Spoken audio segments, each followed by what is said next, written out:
Okay, welcome back to Think Tech Talks. I'm Jay Fidel. Here we are on Wednesday, and you know what Wednesday means. It's Hawaii, the state of clean energy, every Wednesday. And we are brought to you by Hawaiian Electric, Hawaii Energy, and DBED, and we like that. And so we keep trucking. Today we have Leslie Cole Brooks, who is the executive director. Right? Yeah, that's Executive Director of the Hawaii Solar Energy Association, which, if you didn't know, it's HSEA. We're going to learn more about that. And Chris DeBone, who is the chairman of the board. We get all the horsepower here today. This is serious. Of the Hawaii Solar Energy Association. President, yeah. Say hello to the people. Say hello. Good. Hello. You're charming. Come on. Hello, everybody. Nice work. That was really charming. Yeah. Do I not have to be charming, or is it just happens go. automatically?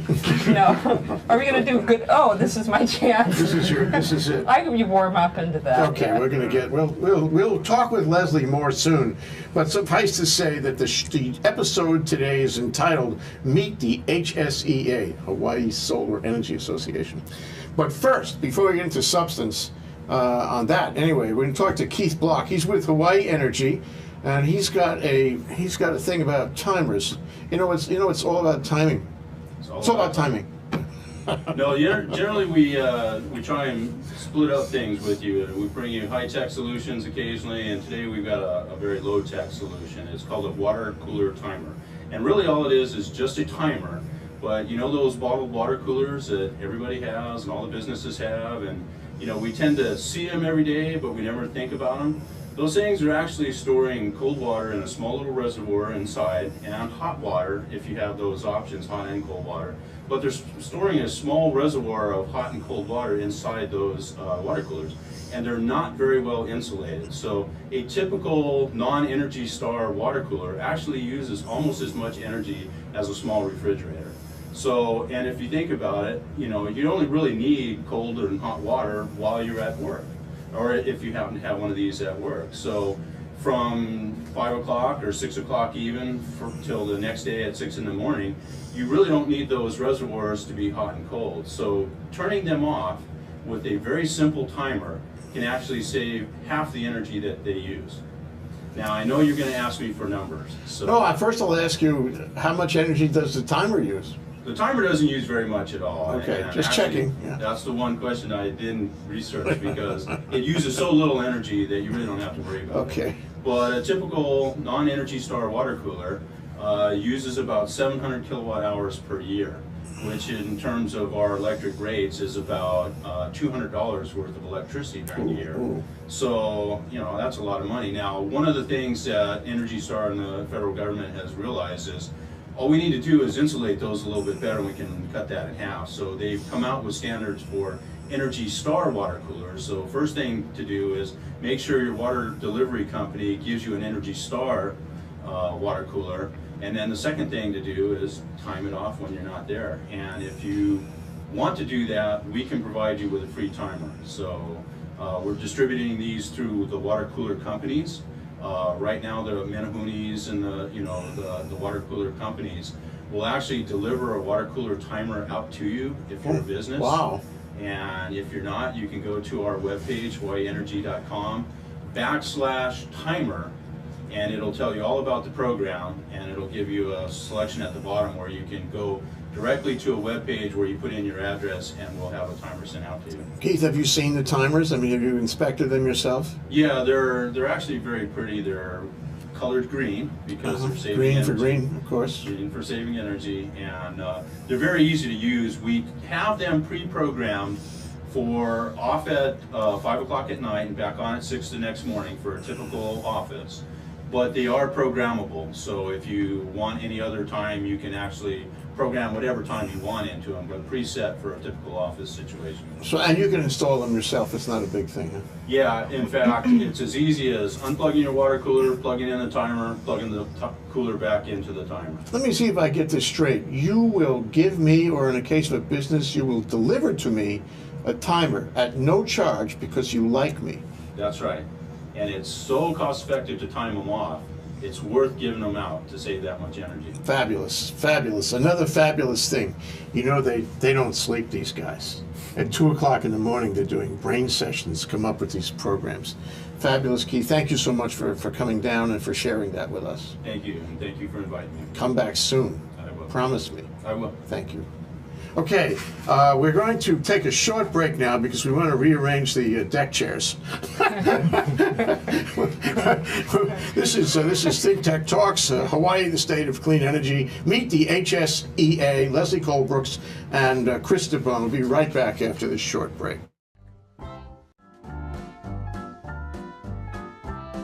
Castle & Cook, Hawaii. Investing in Hawaii, creating communities, and providing for the needs of our state. Collateral Analytics, empowering the real estate industry to make better informed property investment decisions. The Foreign Trade Zone, bringing the benefits of the Foreign Trade Zone programs to Hawaii businesses and entrepreneurs. Galen Ho, a senior executive of BAE Systems, a global defense, security, and aerospace company. Hawaiian Electric Company and its affiliates Maui Electric and Hawaii Electric Light Company on Hawaii Island. The Hawaii Energy Policy Forum, incorporating diverse perspectives to design a flexible and forward-looking energy strategy. Hawaii Energy, the state's energy and efficiency program created to help Hawaii's residents and businesses adopt a clean energy lifestyle. Hawaii Gas, helping Hawaii achieve its transition to clean energy and a better energy future. Hawaii Pacific Health, bringing technology and teamwork together to transform healthcare in Hawaii. The High Tech Development Corporation, attached to DBED, is the state's leading technology agency. The Scheidler Family Foundation, supporting educational, cultural, and charitable organizations, including... Aloha, I'm Jay Fidel. This is Think Tech Hawaii, broadcasting live from the Pioneer Plaza in downtown Honolulu. We raise public awareness about tech, energy, and globalism in Hawaii. Technology is critical to our state. A vibrant tech sector will give us new prospects in the global marketplace and will offer great careers and make our economy more resilient. Streaming live on Ustream and Spreaker, ThinkTech allows its hosts and guests invaluable opportunities to report important events and discuss important questions, and to be heard here in Hawaii and around the world. You can find links to our live streams on thinktechhawaii.com or on our mobile website, m.thinktechhawaii.com. And you can see our archive on YouTube. It's all just a click away. We want to do whatever we can to keep Hawaii relevant, connected, and thriving in the complexity of the 21st century. We hope you will help us in those efforts. Tune in today. This is Think Tech. I'm Jay Fidel. Mahalo. Okay, we're back. We're live. We're at Think Tech Talks on a given Wednesday. Hawaii, the state of clean energy. Meet the HSEA, the Hawaii Solar Energy Association, and its two senior officials, Leslie Cole Brooks, Executive Director, and Chris DeBone, Chairman of the Board.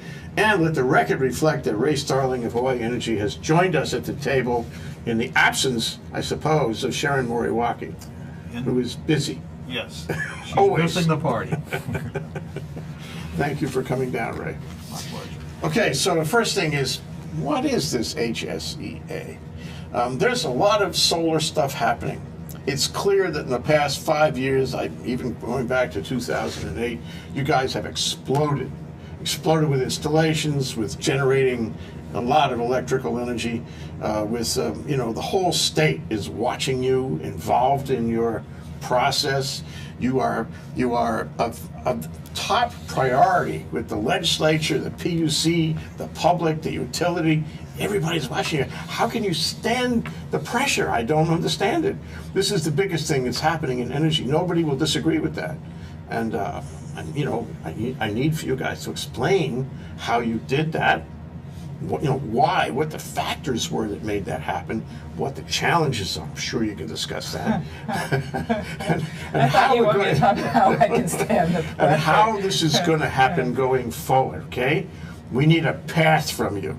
And tonight is more than a radio, it's not radio at all, actually. Tonight is more than an internet video and radio show. It's more than, putting it on Olelo. Tonight we are going to find a way, right? Ray and me and you guys. do we accept the challenge? All right. All right, find a way. Absolutely. Okay, Leslie, Absolutely. say what? Hey, well, let me just start. In case any of the listeners don't know, or viewers, the Hawaii Solar Energy Association is a nonprofit trade organization. We've been around since 1977, so that's what now, 38 years going on? That was before Cody Judd was born, wasn't it? Yeah, I guess so. He's just been, yeah. Oh, you said He's been having a lot of, 1977. he's been having a lot of fun. So, 37 years of advocacy. You're totally right. We're down at the legislature. We're at the PUC. We're interveners in 5 dockets right now. We're at the city and county. We're with the utility, talking to them, trying to find solutions to things, and it's just taken off. Why? Because renewables just make sense for Hawaii, as you talked about so much on your show. And people know that rooftop and commercial size and utility scale, they're all an important part of the mix. And we've got the tax credits still, and the Use tax credit issue, you mean? yeah, but they're still here, and now is the time to get things on the roofs and in the ground, because the cost of energy of fossil fuels is not going to go down or go away. And it No, just people makes forget that sense. sometimes. You know, they get distracted. They don't remember the big neon sign in the sky. I know, it drives You know me that nuts. we're on borrowed time here, Yeah, and we really tick, got to tick, move. Tick, tick, yeah. Okay, so what about that, Chris? Do you disagree with? You're gonna fit us. Actually, well, okay, that's unfair. Now this is. You got to give him a like. That was an easy on ramp for me, and I've done this before. And Chris is our new president. So glad to have him as president of HSEA. He's just a steady guy, you know, and he believes that having a good time makes sense, but he's super smart too, and it's a great combination. So.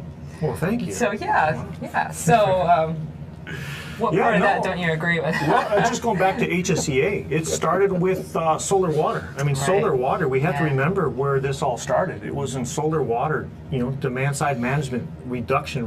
Right. Solar PV, photovoltaic electricity, started booming about 5 years ago. That was just, now there's 2 parallel going on. Solar water still going, and photovoltaics. And renewable energy is winning the popular vote. It's just happening. It's one. It's the more When popular. you say renewable energy, you mean PV, right? Because some parts of renewable energy, and talk to Cynthia Thielen, she won't agree with that. She'll say maybe some parts, but not other parts. You know? Yeah, PV is and solar water, or the rooftop, where people can take over their own historical payments going forward. I mean, they can rein in their energy costs themselves on their own roof. Distributed generation is winning.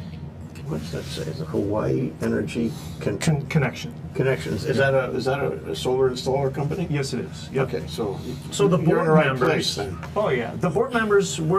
It's just our own time that are on the board of HSEA as either installers or suppliers of the industry. We just come together and try to advocate for.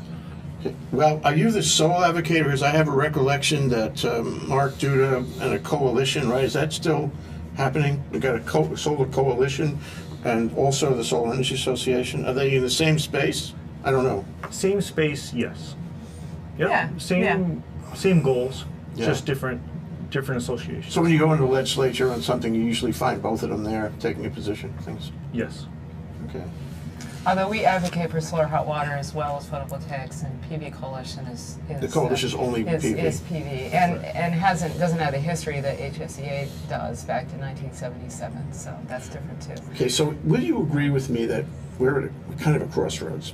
Because you talk about distributed, you know, and there's issues about the cable. I'm not sure what your position is on that.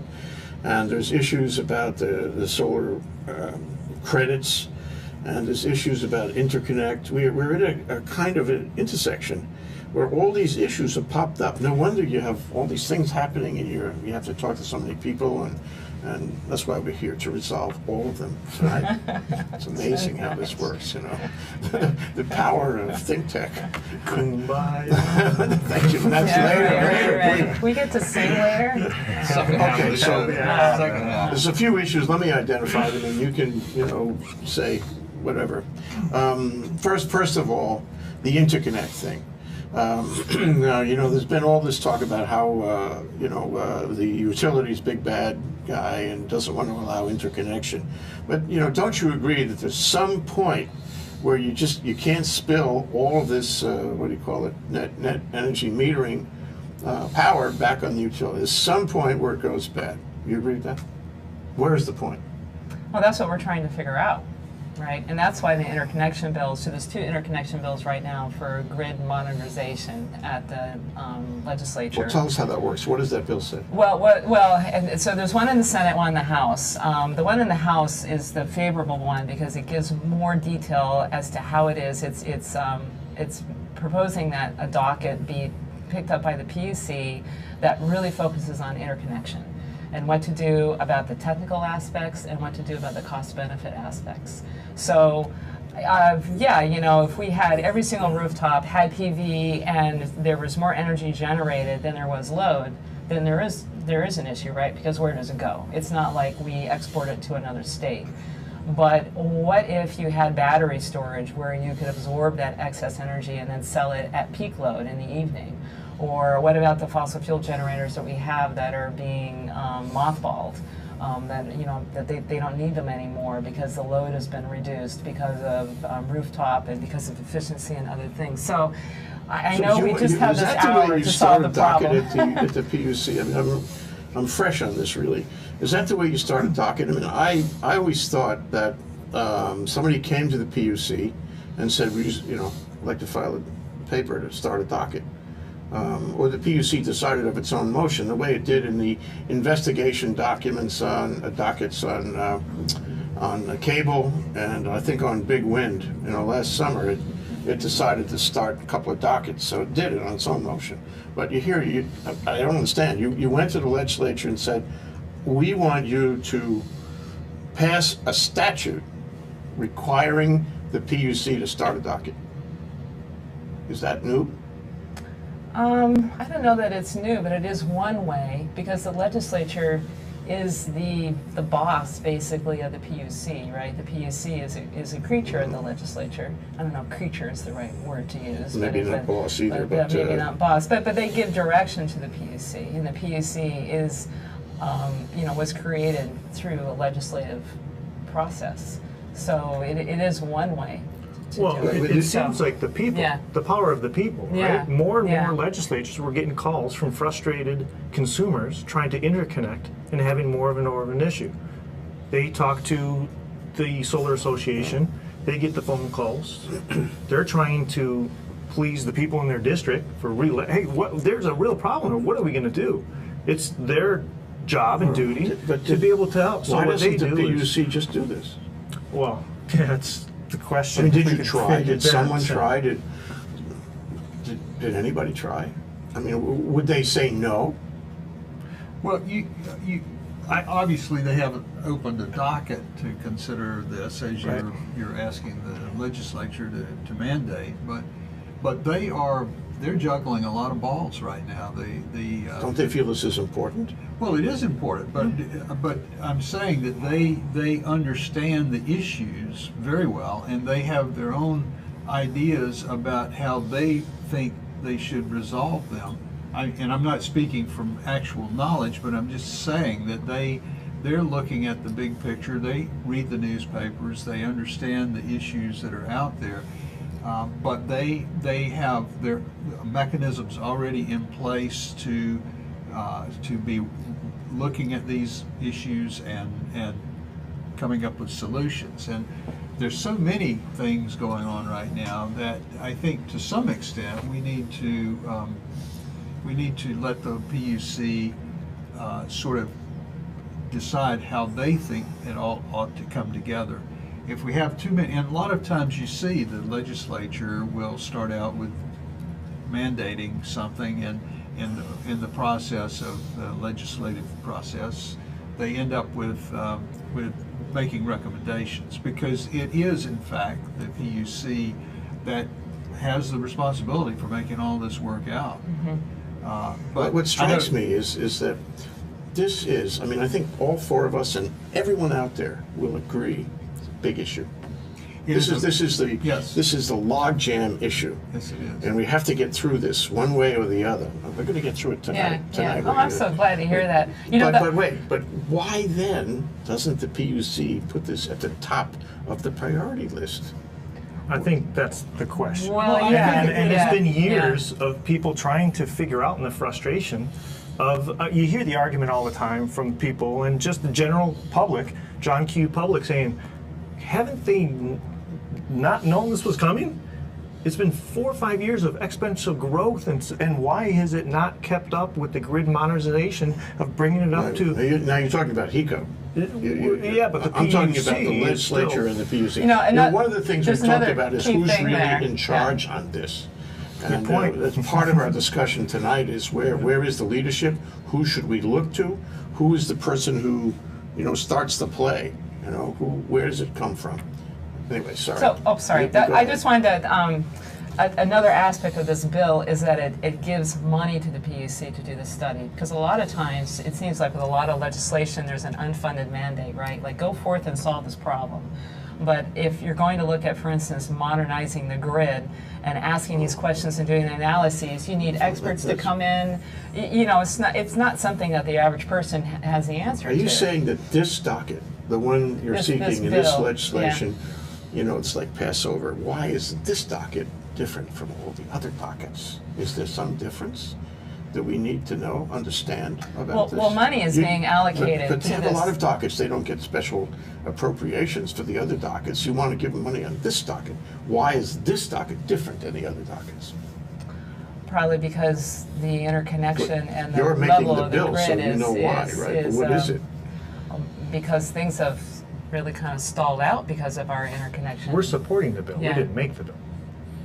We're Who made the supporting the bill? bill. I didn't make the Well, bill. there's Did two you make- different.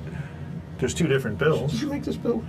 I think Bill made the bill. Who's Bill? Where's Bill? Okay, whoever made the Yeah. bill. What is the bill really seeking here? It sounds to me like this is a different docket, a different investigation, for example, than the one on the cable, which is $1 billion project. That's a serious effort. Why don't they have a special appropriation for that? Or the one about Big Wind, which is another investigative docket. I mean, all these things are important in their own way, but I don't understand why this one needs special appropriation. Ma'am, it's, I don't know if I guess it's it's, necessarily special appreciation, more than just saying that if you just ask someone to do that at the PUC, they need to be funded to be able to have the resource to do so. So it needs to be included in the bill. And I think both of you have really hit the real point. There's a lot of discussion about, the PUC being very slow and methodical and not getting things done as quickly as one would like. But there's even questions about whether the current chair will be reappointed as the chair going Yep. forward. And I think those are legitimate questions to ask, but I think if you dig deeper, the problems with the PUC have to do with the fact that they're badly underfunded. They're underfunded. They cannot. They hire good people, but the good people are pulled away because they can go elsewhere and do basically the same kind of work and have a much higher pay. Yep. And so you have this problem with people come to the PUC and the staff members are there because they believe in it and they want to do a lot for our state. And at the end of the day, they keep getting money that's not funded for their entire process, and their budget is rated, and I think there's some other legislation that's trying to correct that. there is. But yeah. that's the real Yeah. thing, and when you get that going, unfortunately, when you have to bring in a whole new staff on a regular basis because you can't keep them fully funded and paid a salary that would keep them there, you end up going backwards or not going forward as fast as we would all like it. So I think that the real issue really has to do with money being given to the PUC to operate and then not taking it back. Right, and this was ultimately. just specific for that sole purpose. And we would think that it gives it a much better chance to succeed within the PUC, to be funded and take that barrier down and get it. Really? I mean, Yeah. I just as a gut reaction, I mean, it sounds like micromanagement to me. The legislature is presumably not as well qualified as the PUC to determine the priorities. It knows the policy, of course. It adopted the policy, but from docket to docket, telling them what docket to open, funding this docket but not that docket. That really sounds like new territory. But anyway, let me move on to another issue that's kind of related, and that is inherent in these bills is that the process as it exists, without the intervention of the legislature on this issue, isn't working, right? And I guess part of it, because I've heard this before, is that the utility is not responding to the problems in the field, and that whatever you guys want in the way of information to participate in a process that would let you work it out, you're not getting, and that's why it would seem to me that whoever has made this bill is making this bill. But the question is, what is the status of it without the legislature? Why are we jammed up? Can you talk about that? What is it that isn't working in the landscape right now? In the last year, they've replaced 4 of their seasoned attorneys. And those are the guys, the PUC, replaced 4 of them. They've gone elsewhere. And when you have that kind of turnover of people who have a historical understanding of where things have been and where the plan was to take it within the PUC, they're thinking about how we juggle all these things together and push them forward.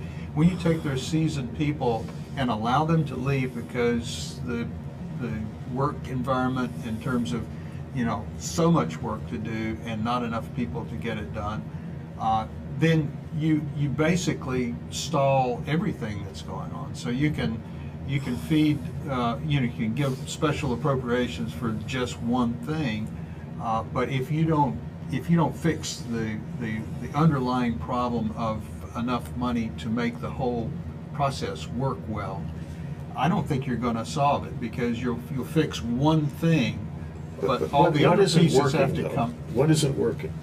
Well, it sounds to me one of the issues here is that the question of whether a given connection should be allowed or not is a technical question. And what I hear in the context here is that there's a disagreement about what that point is. Some people think it ought to be easier. Some people think it ought to be harder, or at least some people think it requires some other kinds of parameters. But what is there a disagreement on where you find the line? Is there a disagreement on how you establish the point of connection and the permission to connect? I mean, isn't that something that can be worked out? If you have a highly technical issue, to go to a fancy pants experience, whether it be in court, whether it be in a legislature or not, you're not really all that likely to reach a good solution, because the technical things are easy to find if you have technical people in the room. Science, it's technology, it's put them together and they'll work it out. Why hasn't that happened? Part of this docket, and it's actually it's the PUC, it's Hawaiian Electric. Before the docket, why hasn't this worked out? Because Hawaiian Electric has their engineers and their engineers' opinion, and the grid was You always disagree designed. with their opinion? No. Well, we don't know. That's the problem. We don't know what their opinion is, because we're not at the table helping them on trying to solve the issues. We're a renewable energy industry that knows Why don't you about just have renewable your energy. engineer call their engineer in the morning? That's the problem. Do you have an engineer? Our industry has hundreds of engineers. All of our manufacturers, all of our representatives make the inverters that are grid compliant to help support the utility grid. Are they at the table with the HECO engineers to be able to find these I'm problems? talking about grid engineers. I mean, not people who work with one part of it or install on one residence or one commercial But who building. should be at that table that's the expert on knowing how to make a device connect to the grid? The utility knows the grid. But the renewable energy industry are the experts on knowing how to make grid compliant devices with renewable energy to support and run with their grid. Okay, so you think the engineers That's their in the missing industry, component. the engineers in the industry know about the compliant devices. The engineers in the utility know about the technology of the grid itself, Right. and they could get together, and haven't they? They have, but how is it in an open forum to be able to sit down in a technical space and to be able to go through these and have opinions on both sides in an open forum? And that's what this doc is kind of Open doing. forum troubles me. What do you mean by that? Well, a technical advisory group that is a partnership between the industry and the utility to be able to come up with solutions. Every technical solution. Open everything. forum. What is that open forum? I have Yeah. visions of people hanging on chandeliers, you know, and screaming and making. These all are sorts of- engineers. I assure you, there are no hanging from engineers. From them, you know, at least I don't think so. I think it's that maybe in the past we've been told that Hawaii, because of the renewables that we have online now, we've reached these limits that are unprecedented, right? Yep. And that they're not sure what's next and how to move forward, and they have a legislative mandate to provide safe and reliable power.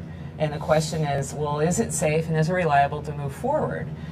So our response is we have a lot of resources from companies that, for instance, do business in other countries that have reached and exceeded these limits safely, that can come in and share their knowledge. And it seems to be happening in this piecemeal way where the progress seems slow. So you have engineers. Yeah. You have grid engineers. Oh, yes. If you Not talk just about, device engineers, but grid oh, engineers. yeah, if you look at the top solar manufacturers today, on the inverter and the panel sides, they are capitalized well over Hawaiian Electric. These are multi-billion-dollar corporations worldwide, huge, and they've taken engineers off of grid on staff to do nothing more than to find and solve the problems that they know are going to be out there with the utility grid. Well, how do you get that information in the utility grid? When the utility has a Have problem they with talked the to these guys? Well, that's how do you do that? So you get a specification, you turn it into Hawaiian Electric, they run it through, and they give you an answer weeks later. Okay, but if you shake it and bake it, what I hear you saying is that we get certain opinions from the utility here, to the effect that, you know, this circuit too much or that circuit too much. You can't come on. We're not going to let you do that. Blah blah blah, and you don't accept that because of something. And I think part of it has to be that you're a trade association, and your members are, you know, determined to install as much solar as they can. That would be your driver. I mean, it's not like you're representing me. I'm not a PV user. I don't have it on my house. I don't even have solar hot water on my house. Sorry, I mentioned that. God will forgive me for it. How could I possibly I bet be you here? have incandescent shocked. light bulbs in your house. Yes, I can't believe I'm Where's my sitting, card? I'm sitting Where's this my close to you. You know, I mean, somebody has to look for the greater good. Okay, and that's the leadership thing that Ray and I have been talking about for a couple of years. So you guys are a trade association, just the way, I don't know, the Hawaii Venture Capital Association was a trade association, representing certain kinds of constituents and memberships. So who is looking for the common good? Well, are you saying that that distributed generation isn't part of the common good? Is that what you're? I'm going to getting answer to? that question by taking a break. Not because I can't, but because I would like to pose another question that I think is totally relevant to our discussion. So we take a very short break here. That's Leslie Cole-Brooks and Chris DeBone, both of the Hawaii Solar Energy Association, and the fellow all the way over to my left, a handsome one, excuse me, Chris, Oh, thanks. is Ray Starling of Hawaii Energy, our co-host today. We'll be right back after the short break. I'm Hong Jiang, host for Asia in Review on Tuesdays.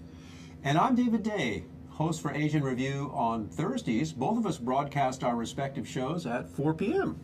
And my topics tend to deal with questions related to environment, culture, history, and sometimes human rights.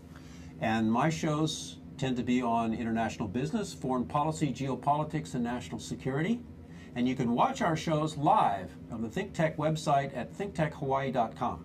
And you can also watch us on YouTube or Olalo. So come join us on Thursdays at 4 p.m.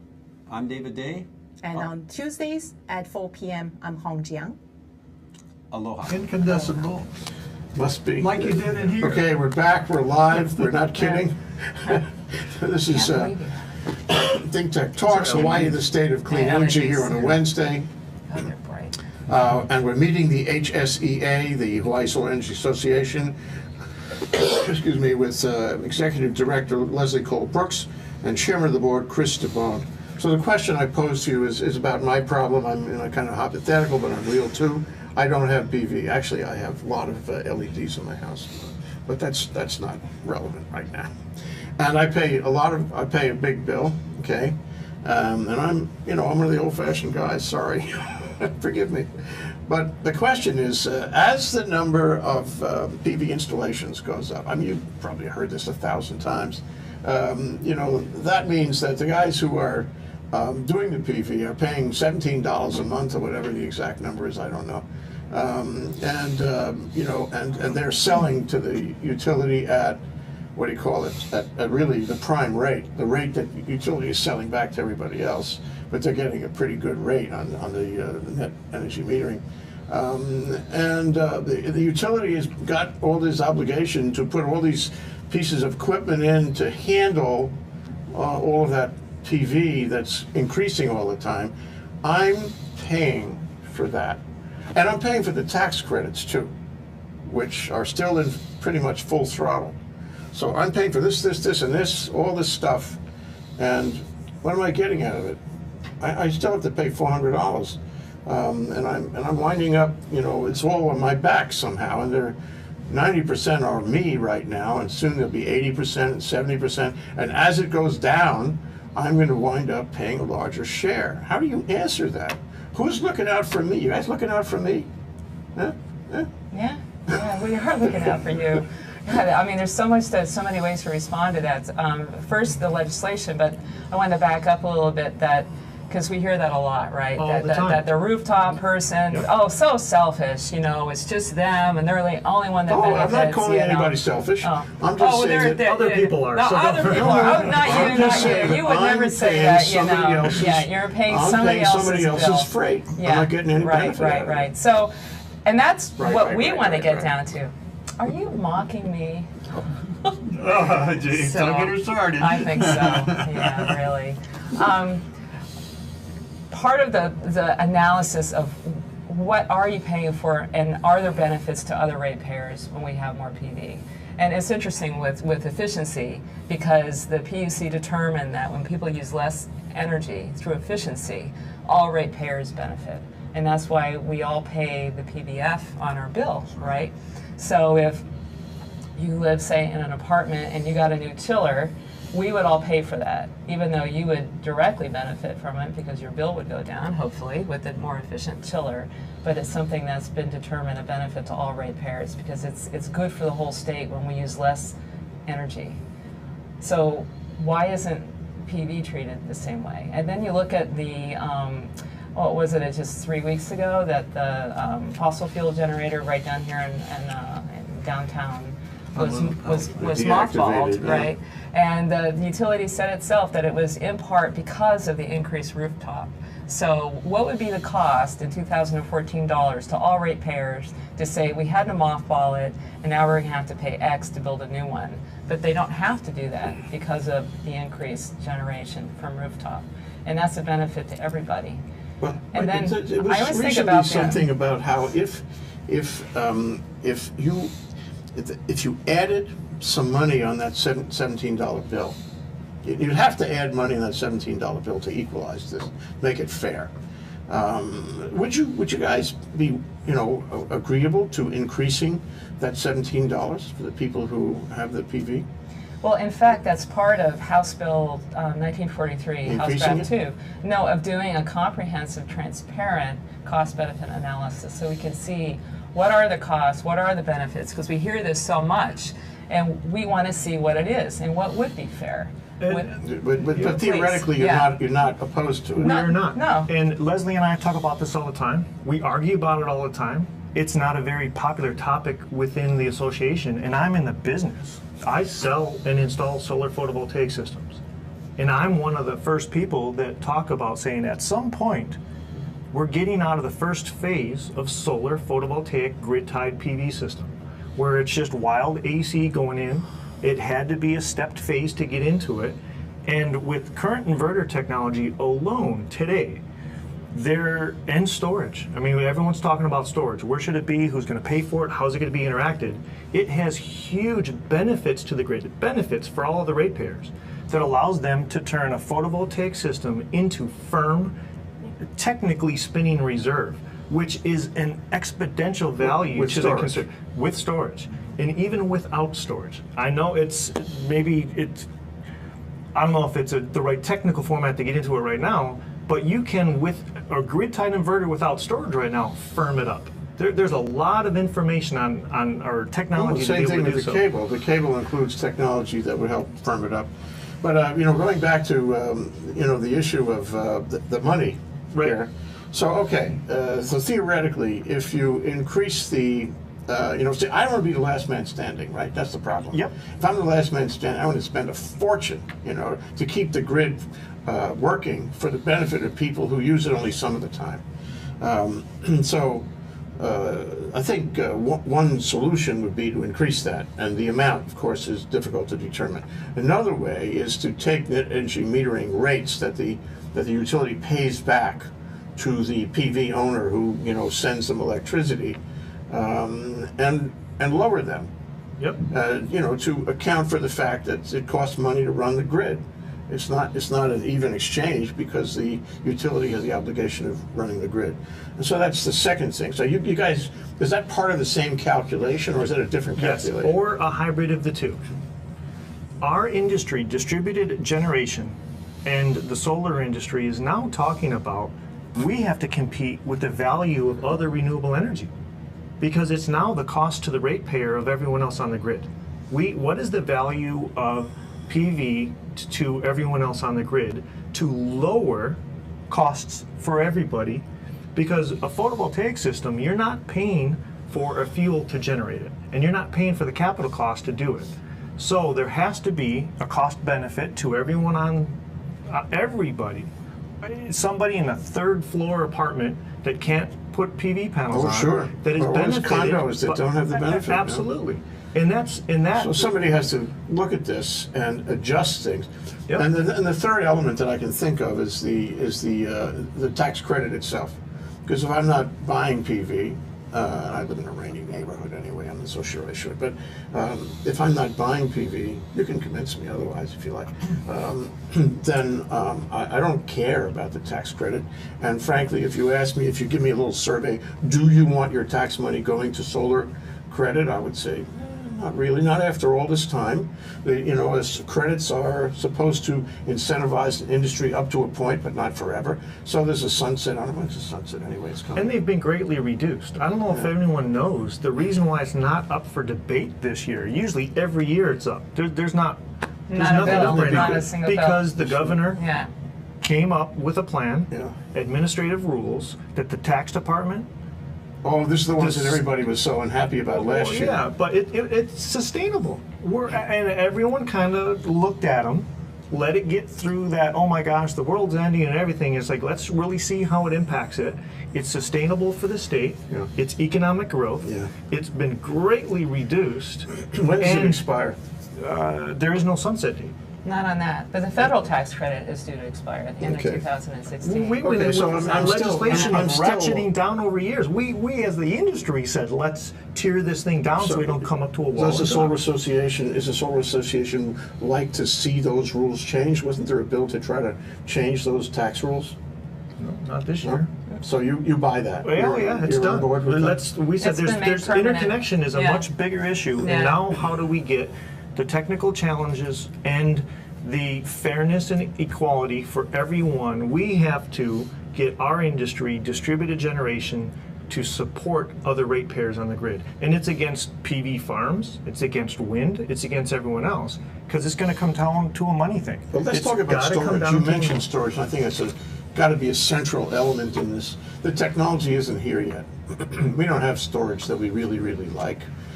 People are reluctant to put in the money because it's way expensive, Yeah. and because the technology isn't here yet. Let me step up and say, Please. that we've had storage for years. When you think about storage, you're thinking about electric True, storage. yeah. But if you take the ultimate energy product that you want to make with electricity and make it now and store it, then that's the same thing as the electricity that you're thinking about. But that storage has been around. Solar water is stored energy. And that's been around since your association since The 1966. Romans, But the right? peak Yeah, load yeah. is going up at what, dinner time, right? And way up like that. And the photovoltaic generation is going down at dinner time most of the year. That's true. Okay, and you know But- we but- need storage to cover that gap. But you there's hot water storage, but there's also cold water storage. Talk about lighting the building, lighting your house. No. But if you are lighting the building and also air conditioning the building, Yeah. you can get rid of the air conditioning, so you've got more money, you've got more electricity by storing the cold to air condition your building. You can have more electricity available at the time when you need it for turning on the lights. Point taken. But when the sun goes down and there's no PV and everybody comes home from work, turns on every utility they can, every appliance they can find, how are you going to, with PV and with the existing Okay, let's system? say. How are you you've going got- to cover you've the got gap? a large building, let's say a hotel. Okay, its chillers run 24/7. All right, so you make some ice or just chilled water. You do not have to make ice. You can just store cold water. Takes a bigger device or a bigger container. You just make cold water, and when the sun goes down and you lose all that PV, you've got a whole bunch of cold water that you then you turn your chillers off and start running that cold water that you've stored. And the effect is you don't know the sun went down as far as the grid is concerned and the amount of electricity that's being used. You've got the equivalent of, Has anybody done this? sure, it's done on the mainland. What? Done. Here. Well, it was done here, and the reason it was able to be done was two things. They had some off-peak rates that you could make work, but you also had a tax credit that was very good and Okay. allowed you to overbuild the system, which is what the tariffs required you to do. It's a little complex, but Well, I think it doesn't It get to could be done. it doesn't get to the point. Right now, we got a problem, and the right now problem is we don't have firm power. We got to get firm power. If you want to solve the interconnect problem, you've got to have storage, really, in my opinion. And we don't have storage. We have Joe Saturnia, and I think Pedro is, what's his Well, name? storage is, I think it's well on its way, and especially where it is? with the prorated cost of upgrades, because PV customers pay prorated costs of any upgrades that need to be done. And what on Maui, it's $600 to $1,600 a kilowatt, right? The range Yeah. of the cost. Where is it? What's that? Is it starting to on the happen. distributed side? Well, Is it on the utility side? Where is it? Right now, it's on the distributed side. The utility side's starting to work with it. In Kapolei, I think, or somewhere out there, they put a megawatt or putting a megawatt test system into an actual grid to have it a buffer zone to be able to basically make a solar shock absorber. That's what everyone's trying to, Sure. bring it in and expand it out. Without net metering and without a reasonable net metering mechanism or something similar to it, in Hawaii, the value proposition is you can go completely off grid with battery and still be on the positive. And that's starting to happen right now. Without that mechanism, people are starting, the technology's been available since the 70s.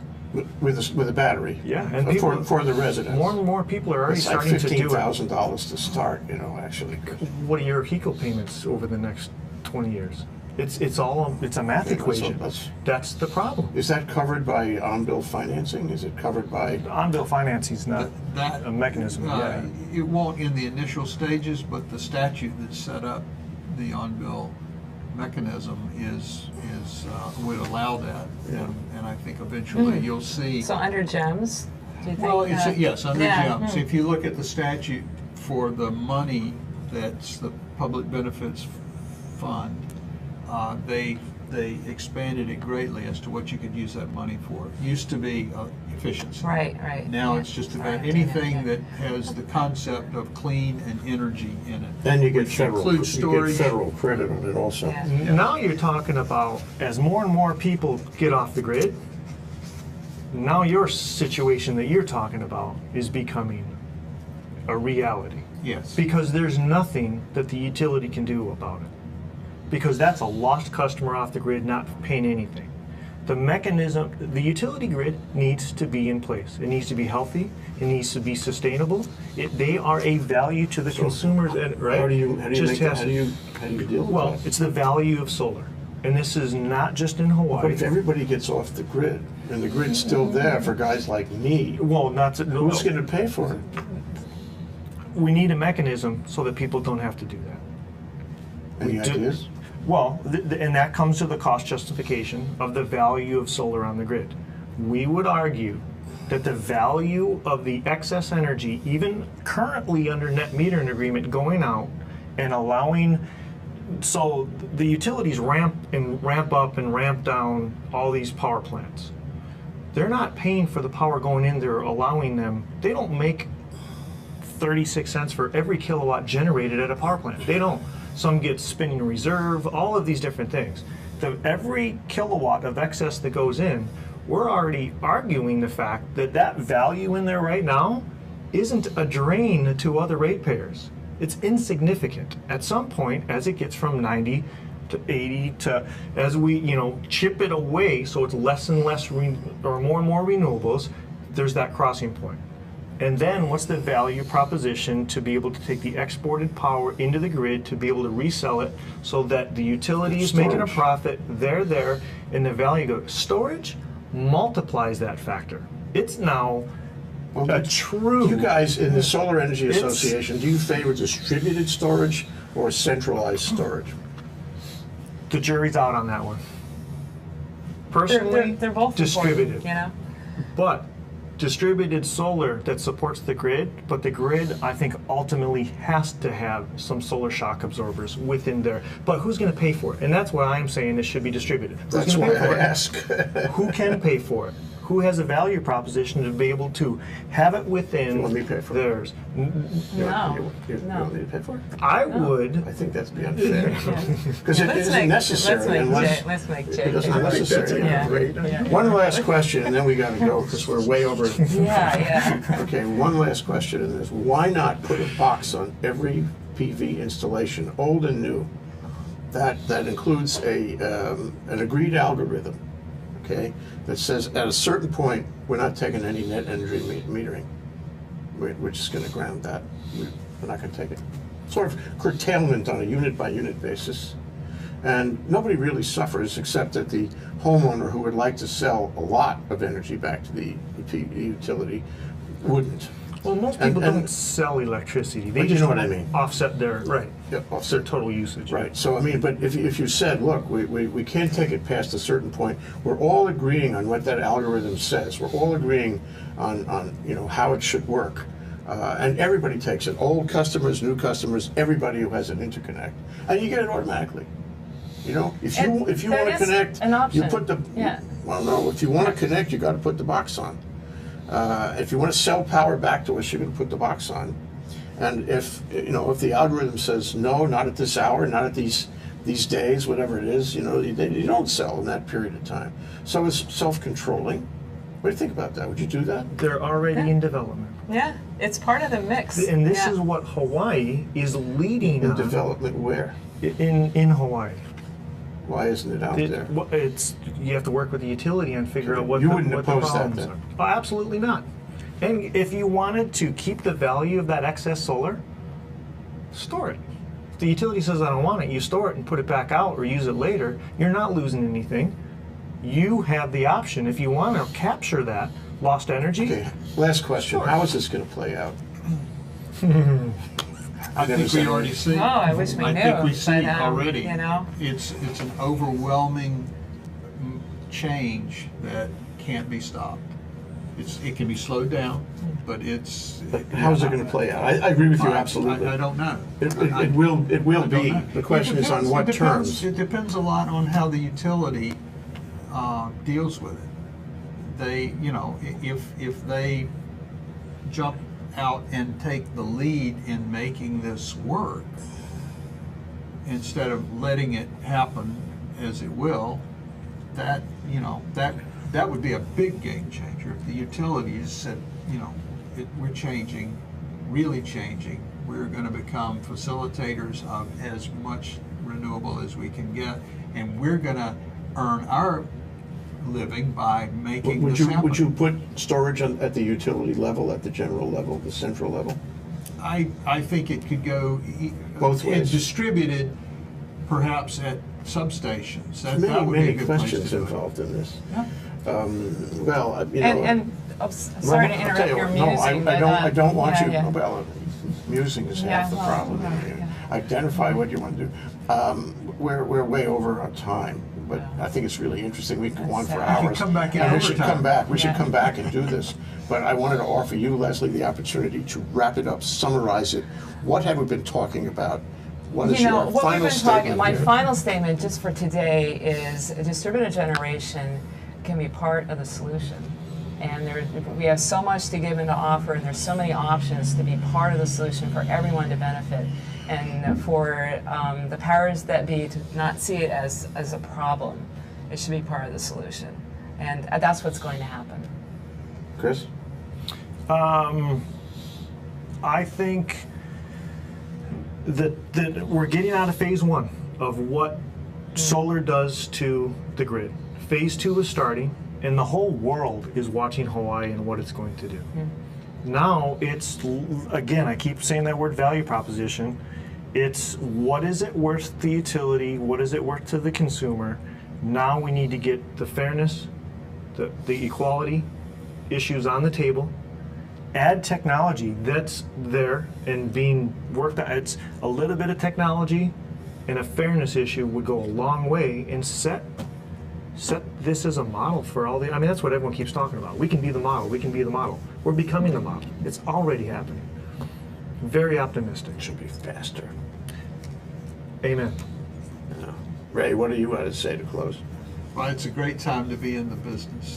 It really is. It's exciting. I really enjoy what we're doing, and you're helping out a lot, Jay, with your shows and the items that you bring before the public this way. It's the right questions. Well, but you can never predict exactly what we're going to talk about, can you? That's okay. Thank you, Leslie. Yeah. Thank you, Chris. Thanks, Thank you, Jay. Ray. Nice to see you. Aloha. We'll do it again. Promise me. All right. Promise. I guess, yeah. All right, I promise. You mock her, so I don't I know. There's got to be some sort we of always run maybe, into a little something, you maybe know. a public apology. Yes. Yeah. Okay, we'll be back tomorrow. We have more to come tomorrow on Thursday at Think Tech Talks. Aloha.